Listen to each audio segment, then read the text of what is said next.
오늘 사도행전 26장은 바울이 베스도 총독과 아그리빠 왕에게 자신을 변호하는 내용입니다. 베스도는 당시 유다 지역을 다스리던 로마의 총독이었습니다. 바울의 재판에 관하여서 재판장으로서 판결을 내릴 권한을 가지고 있었습니다. 그리고 아그리빠 왕은 헤롯 대왕의 증손자입니다. 당시의 유다 지역을 맡아 다스렸던 분봉왕이었습니다. 유다 민족의 왕으로 로마 황제에게 인정받으면서 로마 제국의 통치에 협력하여서 유다인들의 종교나 문화 등 특수한 사정을 조율해주는 역할을 담당했던 것 같습니다. 아그리빠 왕과 베스도 총독은 사돈 관계였습니다. 아그리빠 왕의 여동생 버니게가 베스도 총독의 아내였습니다. 베스도에게 아그리빠 왕은 처남이었습니다. 베스도 총독 입장에서는 아그리빠 왕이 사돈이기도 하고 또 유대인들의 관습에 대해서 잘 알고 있는 분봉 왕이기도 하니까 여러 면에서 믿을 수 있는 사람이었습니다. 그래서 이 자신이 혼자서 처리하기 어려운 바울의 변론에 대해서 함께 참여하여서 적절하게 조언해 주기를 구하였습니다. 사도행전에서는 바울이 다메섹 도상에서 예수님을 배웠고 회심한 이 사건을 여러 차례 반복해서 전합니다. 그만큼 이 사건이 바울의 사역에서 또 이방인의 전도 가운데 중요한 의미를 지니고 있습니다. 9장에서 예수님이 바울 앞에 나타난 사건이 먼저 묘사되고 있습니다. 그리고 22장에서는 바울이 예루살렘에서 자신에게 적대적인 유대인들에게 공개적으로 연설할 때에 이 사건을 전하였습니다. 그리고 오늘 본문에서 세 번째로 다메섹 사건에 대한 간증이 나오고 있습니다. 먼저 1절로 23절에서는 바울이 어떻게 예수님을 만나고 회심하게 되었는지를 설명합니다. 자신이 본래 기독교를 탄압하던 자였다. 아주 열성적인 바리새인이었다. 그런데 다메섹 도상에서 예수님을 만난 후에 완전히 변화되었다. 그 이후로는 예수님의 명령을 따라서 이렇게 이방인들에게 복음을 전하는 사도로 역할을 신실하게 감당하게 되었다. 이렇게 자신의 삶을 간단하게 요약해서 간증합니다. 그리고 나는 이렇게 예수님의 말씀을 따라서 행하였을 뿐 아무런 죄가 없다고 변호합니다. 바울 자신은 누구보다도 신실한 바리새인으로 살아왔습니다. 또 다른 유대인들과 크게 다르지 않은 삶을 살았습니다. 자신이 지금 다른 유대인들에게 고소를 당하여서 재판을 받고 있는 것은 구약 말씀의 약속의 내용을 신실하게 믿었기 때문입니다. 바로 그 약속은 하나님께서 죽은 사람을 살리신다는 부활의 약속입니다. 하나님이 보내신 메시아가 우리를 대신하여 고난을 당하시고 죽임 당하셨습니다. 그리고 이 하나님께서 자신이 사랑하시는 이 메시아를 다시 살리실 것이 구약 말씀에 예언되어 있었습니다. 바로 예수 그리스도가 구약에서 예언하신 하나님께서 다시 살리신 그 메시아라는 사실을 증거합니다. 그리고 예수님을 믿는 모든 사람들 또한 이 예수님과 마찬가지로 부활하게 될 것이라고 소망하며 살아갑니다. 바울이 6절에서 자신이 지금 하나님의 말씀을 믿는 그 믿음 때문에 신문당하는 점을 강조하는 이유가 있습니다. 지금 자신이 유대교 내부의 종교 분쟁에 휩쓸려서 로마 총독으로부터 재판을 당하고 있다는 점을 강조하기 위해서입니다.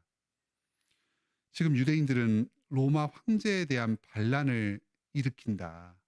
그리고 가는 곳마다 폭동을 일으킨다. 이런 로마법에 위배된다는 이유에서 바울을 고발하였습니다. 하지만 이런 주장은 전혀 사실이 아니었습니다. 오히려 유대인들이 종교 분쟁 때문에 자신에게 누명을 씌워서 고발을 하였다. 부당한 고발이다. 이 점을 강조하기 위해서 지금 이런 자신의 사역에 대해서 요약적으로 설명하고 있습니다. 그와 동시에 바울은 지금 이 재판의 과정을 베스도 총독과 아그리파 왕과 그 밖에 이 재판에 참여하고 있는 여러 로마의 귀족들에게 복음을 전하고 전도하는 기회로 삼고자 합니다. 그래서 자신의 간증을 하면서 상대방의 공감을 불러일으키면서 회개를 촉구하고 복음을 받아들이도록 권합니다. 14절에 보면 예수님께서 바울에게 사울아 사울아 네가 어찌하여 나를 박해하느냐 가시체를 뒷발질하기가 네게 고생이니라 하십니다. 가시체는 짐승을 다룰 때 쓰는 이 채찍의 끝에 달린 뾰족한 가시를 말합니다. 이 가시체에 빗대어서 교회를 핍박하는 이 상황을 설명하고 있습니다. 바울이 교회를 박해하는 것이 마치 짐승이 주인의 가시체에 저항하여서 발길질을 하는 것과 같다는 말입니다. 스스로는 아무런 유익도 누리지 못한 채 다만 자기 자신을 고통스럽게 할 뿐입니다. 이 비유는 바울 또한 지금 예수 그리스도의 통치 아래 놓여 있다. 바리새인으로 살아가고 교회를 핍박하는 일에 앞장서는 이 상황 가운데서도 그리스도께서 바울을 다스리고 계신다. 바울이 교회를 핍박하는 것은 자신만 고통스럽게 할 뿐이요. 결코 그 목적을 달성할 수 없고 교회를 무너뜨릴 수 없다는 그런 말씀입니다. 바울이 자신의 고집대로 교회를 박해하는 것은 아무런 효과가 없을 뿐만 아니라 스스로를 고통스럽게 할 뿐입니다. 또한 지금 다른 유대교 지도자들 그리고 재판에 참여하고 있는 아그리빠와 베스도 또한 바울을 탄압하고 교회를 핍박하고자 시도하면 자기 자신만 고통스럽게 할 것임을 간접적으로 알리고 있습니다. 교회를 탄압하는데 동참하지 말도록 자신의 경험을 통해서 간접적으로 권유하는 의도가 담긴 그런 간증이기도 합니다. 예수님께서 바울 자신을 깨우쳐 주신 다음에 복음 전파의 사명을 맡겨주셨다고 합니다. 18절에 보면 유대인과 이방인의 눈을 뜨게 하여서 어둠에서 빛으로 사탄의 권세에서 하나님께로 돌아오게 하고 나를 믿게 하여 죄 사함과 거룩함을 받고 하나님 나라의 상속자가 되게 하리라 합니다. 자기가 한 일은 이 예수님의 말씀대로 여러 곳을 다니면서 구약의 예언을 가르친 것밖에 없다. 나는 아무런 죄가 없다고 변호합니다. 바울은 사람들로 예수 그리스도를 믿고 구원받게 하려는 일을 하였을 뿐입니다. 폭동을 일으키고 황제를 반역하고자 한 그런 시도는 전혀 하지 않았습니다. 바울이 전한 복음의 요약이 23절에 나옵니다. 곧 그리스도가 고난을 받으실 것과 죽은 자 가운데서 먼저 다시 살아나사 이스라엘과 이방인들에게 빛을 전하시리라. 십자가와 부활의 복음을 전하였습니다. 우리 각자에게도 예수 그리스도를 만나서 구원받은 역사가 있습니다. 어떤 사람은 바울처럼 드라마틱한 회심을 합니다. 또 어떤 사람은 아주 소박하고 평범하게 예수님을 믿기도 합니다. 저마다 각자가 예수님께서 만나주신 아주 소중한 추억들을 가지고 있습니다. 예수님께서 우리를 구원하시고 우리에게 사명을 맡겨주셨습니다. 각자의 삶의 자리에서 복음을 증거하면서 하나님의 영광을 드러내며 살도록 하여 주셨습니다. 바울과 같이 특별한 복음 전도자가 아닐지라도 우리는 저마다 왕 같은 제사장으로서 맡겨진 자리에서 예수님을 증거하면서 빛나는 삶, 영광스러운 삶을 살아가고 있습니다. 예수님께서 우리의 구주가 되시고 우리를 구원하여 주셨습니다. 이 예수님의 십자가와 부활의 복음을 부끄러워하지 맙시다.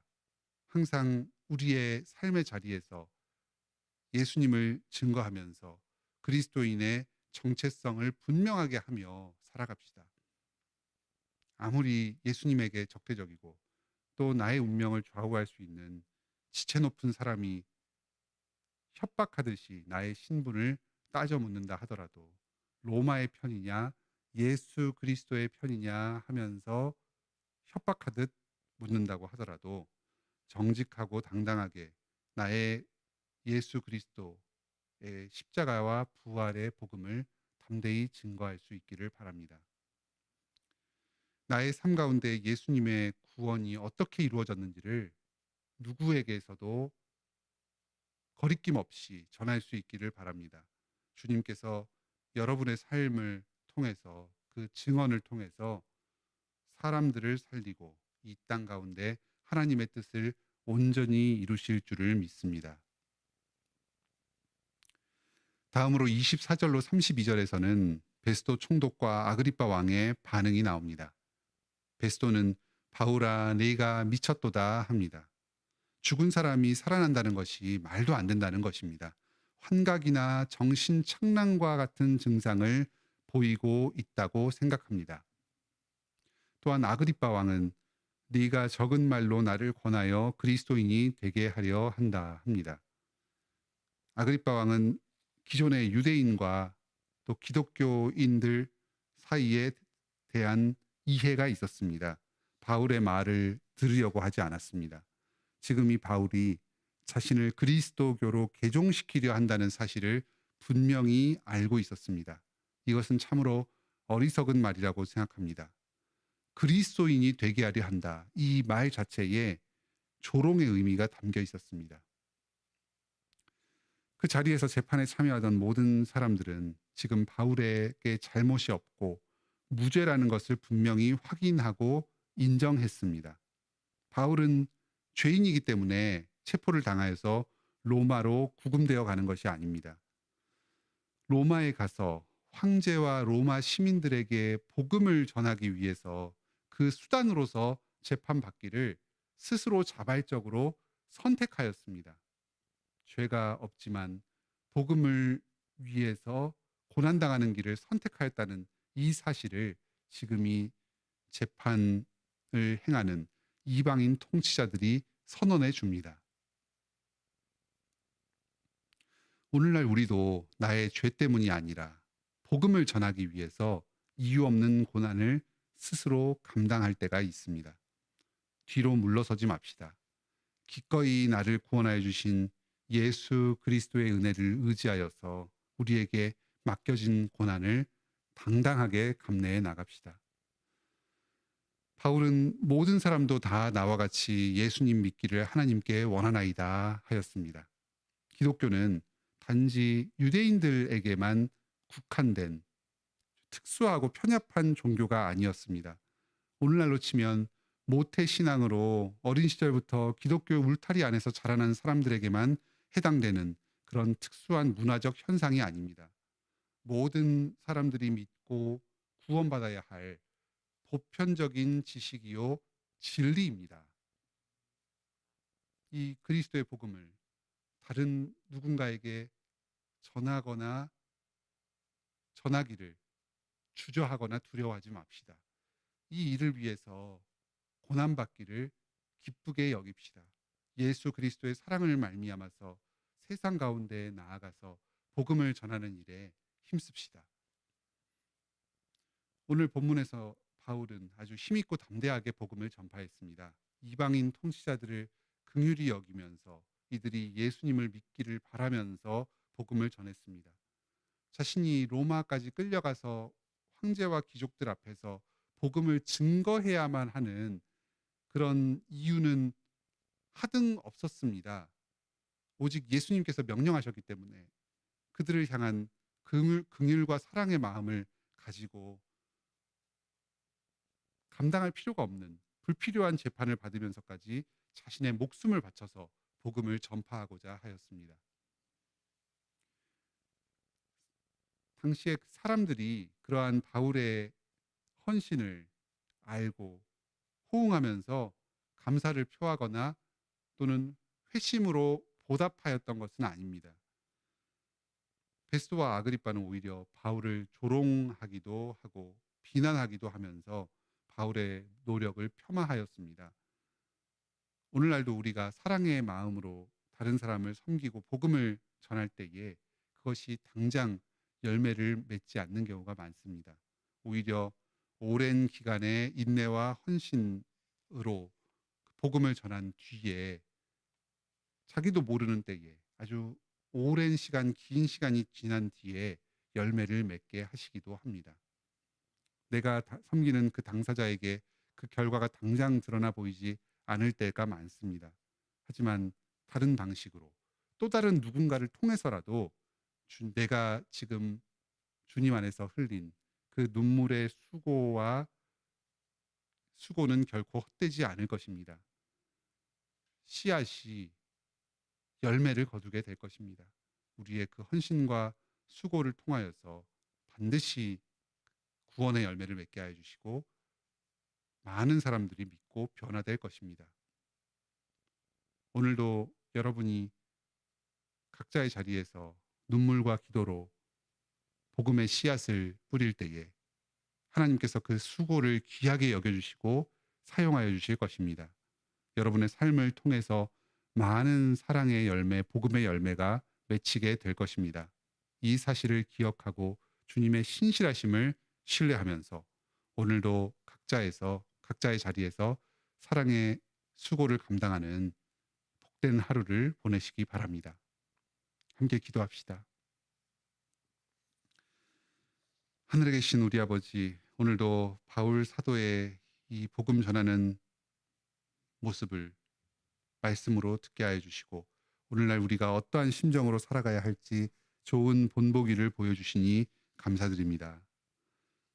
예수 그리스도의 구원의 은혜를 먼저 누린 자로서 자신에게 맡겨진 사명을 신실하게 감당하게 하여 주시옵소서.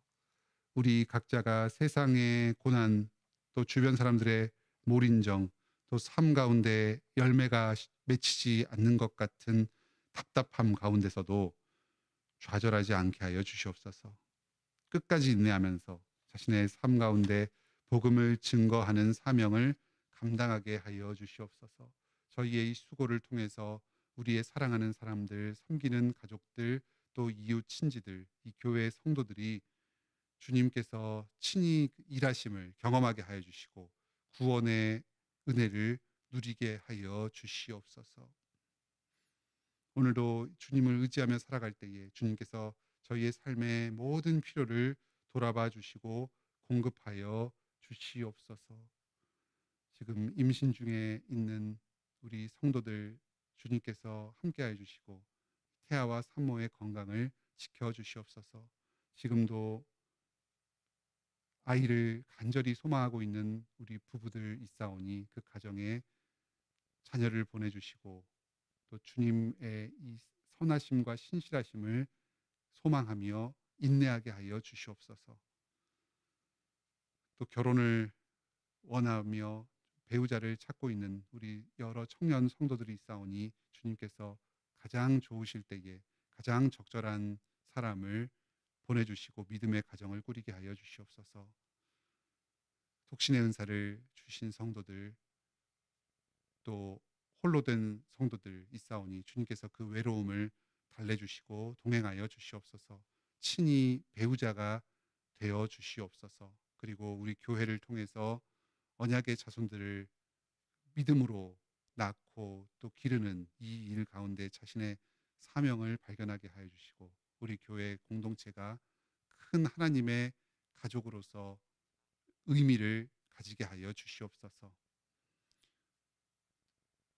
구정의 가족들과 함께 좋은 시간을 보내게 하여 주시니 감사드립니다. 또 오가는 길의 안전을 지켜주시고 또 무사히 일상으로 복귀하게 하여 주시옵소서. 또 여러 가지 이유 때문에 이 연휴 기간 동안에 휴식을 취하지 못하고 또 가족들을 만나지 못한 우리 성도들 있사오니 주님께서 위로하여 주시고 함께하여 주시옵소서. 오늘도 하나님께 영광 올려드리길 원합니다. 예수님의 이름으로 기도드립니다. 아멘. 은혜로운 기도의 시간 되시길 바랍니다.